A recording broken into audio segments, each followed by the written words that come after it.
दोस्तों, हम सभी ने हमेशा यह विचार जरूर किया है कि मनुष्य बार बार जन्म क्यों लेता है। चलिए जानते हैं आज की इस प्रस्तुति के माध्यम से। दोस्तों, एक बार वासुदेव श्री कृष्ण अपने महल में दत्तवन कर रहे थे। उनके साथ देवी रुक्मिणी स्वयं अपने हाथों में जल लिए उनकी सेवा में खड़ी थी। तभी अचानक गोपाल हंसने लगे, जिस पर रुक्मिणी जी ने सोचा कि शायद मेरी सेवा में कोई गलती हो गई है, इसलिए श्री कृष्ण जी हंस रहे हैं। भगवान को हंसता देख देवी ने श्री कृष्ण से पूछा, आप दातमन करते समय अचानक ऐसे क्यों हंस पड़े? क्या मुझसे कोई गलती हो गई? कृपया आप मुझे अपने हंसने का कारण बताइए। जिस पर मुरलीधर बोले, नहीं प्रिय, आपसे सेवा में त्रुटि होना कैसे संभव है? आप ऐसा ना सोचें, बात कुछ और है। रुक्मिणी जी ने कहा, आप अपने हंसने का रहस्य मुझे बता दें तो प्रभु मेरा मन शांत हो जाएगा, अन्यथा मेरे मन में बेचैनी बनी रहेगी। तब भगवान श्री कृष्ण ने मुस्कुराते हुए कहा, देखो वह सामने एक चींटा चींटी के पीछे कितनी तेजी से दौड़ा चला जा रहा है। वह अपनी पूरी ताकत लगाकर चींटी का पीछा कर उसे पा लेना चाहता है। इसी माया शक्ति की प्रबलता का विचार करके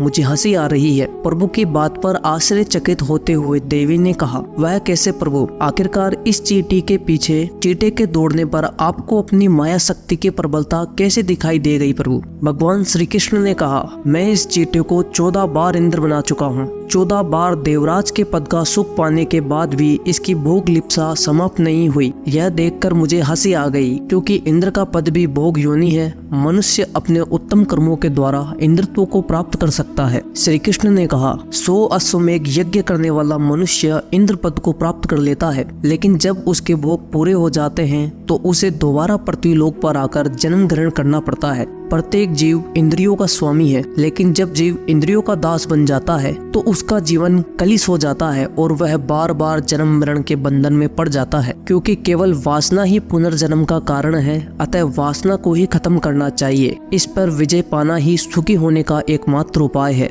श्री कृष्ण आगे बताते हैं कि संसार में मोक्ष प्राप्त करना अत्यधिक कठिन है, क्योंकि वासना बढ़ती है तो भोग बढ़ते हैं। इससे संसार कटु हो जाता है। जब तक वासना छीन ना हो तब तक मुक्ति मिलना असंभव है। पूर्व जन्म का शरीर तो चला जाता है, परंतु पूर्व जन्म का कर्म नहीं जाता। इस संसार में तृष्णा के समान कोई दुख नहीं है और त्याग के समान कोई सुख नहीं है। मनुष्यों को अपनी सारी कामनाओं, मान, सुख, भोग, आनंद आदि का त्याग करके केवल परमात्मा का स्मरण करना चाहिए, जिससे वह ब्रह्म भाव को प्राप्त हो सके और उसे जीवन में मोक्ष की प्राप्ति हो सके। जय श्री कृष्णा। दोस्तों, यदि आपको हमारी वीडियो अच्छी लगी हो तो कमेंट में जय श्री कृष्णा जरूर लिखें। धन्यवाद।